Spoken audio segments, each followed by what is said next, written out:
bem-vindos a mais uma transmissão, né, da CHTV. Hoje nós vamos falar um pouco sobre os direitos humanos e vamos tentar fazer uma contextualização dos direitos humanos com a história, como eles surgiram, né, e, consequentemente, com algumas visões filosóficas da época, né. Não há dúvidas, obviamente, de que os direitos humanos são dotados de indeclinável e inegável importância. Eles são a base de todos os ordenamentos jurídicos e, basicamente, fazem parte do requisito indispensável para se qualificar verdadeiramente em um Estado democrático. A ideia de uma nova declaração de direitos só vai surgir lá no final da Segunda Guerra Mundial, que vai ocorrer entre 1939 e 1945. Em 10 de dezembro, mais especificamente, de 1948, uma chamada Terceira Assembleia Geral das Nações Unidas acaba aprovando um documento que vai ficar intitulado como Declaração Universal dos Direitos Humanos. E por direitos humanos, né, a gente precisa entender que basicamente é um conjunto de faculdades e instituições que em determinado momento histórico concretiza as exigências da dignidade, da liberdade e igualdade humana, as quais devem ser reconhecidas positivamente pelos ordenamentos jurídicos a níveis nacional e internacional. Ao proclamar os direitos fundamentais, é interessante a gente salientar que a ONU tornou evidente não se tratar da concessão ou reconhecimento, esclarecendo que a existência de tais direitos independe de qualquer vontade ou formalidade, uma vez que eles são inerentes à pessoa humana. Nenhum indivíduo, logo, ou entidade, o governo, o Estado, vai ter legitimidade para retirar ou restringir esses mesmos direitos fundamentais. Os direitos humanos, né, a gente vai repetir muito esse termo hoje, os direitos humanos de primeira dimensão são basicamente os direitos civis e políticos, né, que consistem na proibição de tortura, o tratamento desumano, degradante, proibição de escravidão, até mesmo liberdade de opinião e as atividades políticas e trabalhistas. São considerados direitos clássicos. Quando a gente fala sobre os direitos humanos de segunda dimensão, podemos considerar que são os direitos econômicos, sociais e culturais, surgidos a partir dali dos meados do século XIX, e só vão poder ser desfrutados com o auxílio do Estado. Eles são o direito ao trabalho em condições justas e favoráveis, o direito de pertencer a sindicatos, o direito à educação, à cultura, o direito a um nível adequado de vida, o direito à seguridade e seguro social, a gente não pode esquecer disso, tá? Os de terceira dimensão vão ser também denominados como direitos de fraternidade ou de solidariedade, né? Então aqui a gente vai encontrar esse termo fraternidade em alguns movimentos ao longo da história humana, né? Inclusive faz parte do lema da Revolução Francesa. E esses direitos de fraternidade e solidariedade acabam trazendo como nota distintiva o fato de se desprenderem do indivíduo como titular, destinando-se à proteção dos grupos humanos, né?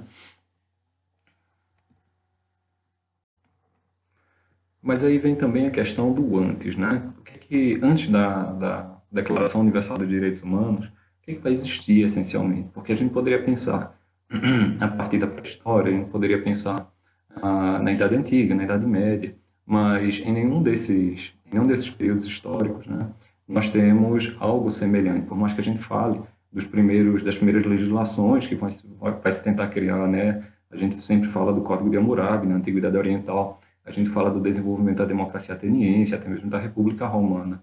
Quando a gente vai um pouco mais atrás na pré-história, mesmo que as primeiras cidades surjam ali naquele período, mas não vai haver nada ali semelhante a isso, né? É apenas com a Revolução Inglesa, né, que vai ocorrer aí em 1689, que nós vamos encontrar a Declaração de Direitos, a chamada também Bill of Rights, né, que vai submeter a monarquia inglesa à soberania popular. Ela vai limitar a autoridade real ao rei, não vai ser mais permitido suspender leis ou descumprir essas mesmas leis, muito menos poder cobrar tributos sem o consentimento do parlamento. Vai se assegurar a supremacia do parlamento e, nesse momento, são dados os passos mais importantes para a definição da separação dos poderes. A gente vai encontrar muito disso no desenvolvimento do pensamento iluminista, inclusive, né? Em 1776, quando ocorre, né, a independência dos Estados Unidos, vai haver uma noção mais clara dos direitos individuais. E é quando vai ser instaurada, que na verdade vai ser instaurada com a Declaração de Virgínia, que vai abrir caminho para a própria independência dos Estados Unidos.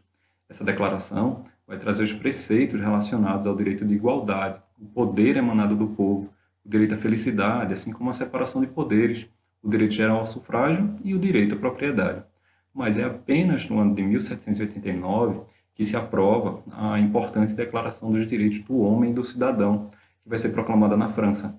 É a mais famosa de todas as declarações. É interessante que ela ainda está em vigor na França e ela vai integrar o seu bloco de constitucionalidade. Sua finalidade principal é de proteger os direitos dos homens contra os atos do governo, além de que seu objetivo imediato é instruir os indivíduos de seus direitos fundamentais, possuindo, por isso, interessante caráter pedagógico, né? Como uma declaração, os direitos nela são apenas recordados porque eles se consideram, na verdade, que pré-existem a ela. A igualdade perante a lei vai ser um elemento essencial da declaração, conforme vai ser afirmado no seu próprio artigo 6º. O presente documento decorrente da Revolução Francesa, cujo lema é Liberdade, Igualdade e Fraternidade, foi a base para a Declaração dos Direitos Humanos na ONU, lá em 1948. Né? Quando a gente fala de outras épocas, né, não de outras épocas especificamente, mas de outros acontecimentos anteriores a essas, como é que eu posso dizer, a essas declarações especificamente, né, a Revolução Inglesa, a própria Revolução Francesa, enfim, a independência dos Estados Unidos, é interessante que a gente fale sobre o Renascimento e o Iluminismo. Né?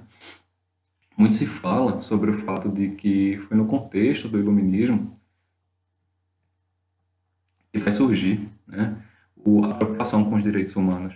É fato que o Iluminismo vai procurar uma explicação por meio da razão para todos os acontecimentos. Vai romper, consequentemente, com as formas de pensar que até o momento eram aceitas. Alguns princípios podem ser destacados como norteadores da sociedade à época, como, por exemplo, a busca da felicidade, a garantia dos direitos, assim como a liberdade individual e da livre posse de bens, pelo próprio governo, no caso, né? A tolerância para a expressão de ideias e a igualdade perante a lei. Porém, é apenas no Renascimento que temos surgindo o pensamento humanista. Para o pensamento humanista, o valor fundamental de uma doutrina é o homem, o seu sentimento, a sua originalidade, a sua superioridade sobre os outros animais. O homem passa a ser visto como um ser que pode construir seu próprio destino, um ser que constitui o centro do universo. E nesse sentido, né, quando a gente tenta analisar isso em relação a outros pensadores, na própria história contemporânea, nós percebemos, sendo evidenciada, a existência de humanistas oriundos das mais diversas vertentes filosóficas. Né? O pensador alemão Karl Marx, por exemplo, o humanismo deve ser entendido sob o prisma de uma sociedade igualitária e livre da exploração capitalista. Já Jean-Paul Sartre, que é considerado o pai do existencialismo contemporâneo, afirmou seu existencialismo humanismo. Segundo o próprio Sartre, o existencialismo ateu entende o homem como sendo o único responsável por sua existência. Né? Não haveria um Deus, logo não há essência a priori, né? Não existiria algo que explicasse uma espécie de natureza humana, pois, para Sartre, a existência precede a essência. O homem cria a sua própria moral e se define como homem em razão das escolhas que faz. Ser humanista, nesse sentido, é valorizar o ser humano, defendendo o próprio ser humano, né, das injustiças sociais impostas por alguma ordem vigente. Significa ainda que devemos colocar o homem e sua dignidade acima de tudo na complexidade do que nós chamamos de relações sociais. Seria o homem sobrepondo-se aos dogmas, tanto aos preconceitos, às instituições, inclusive às instituições injustas.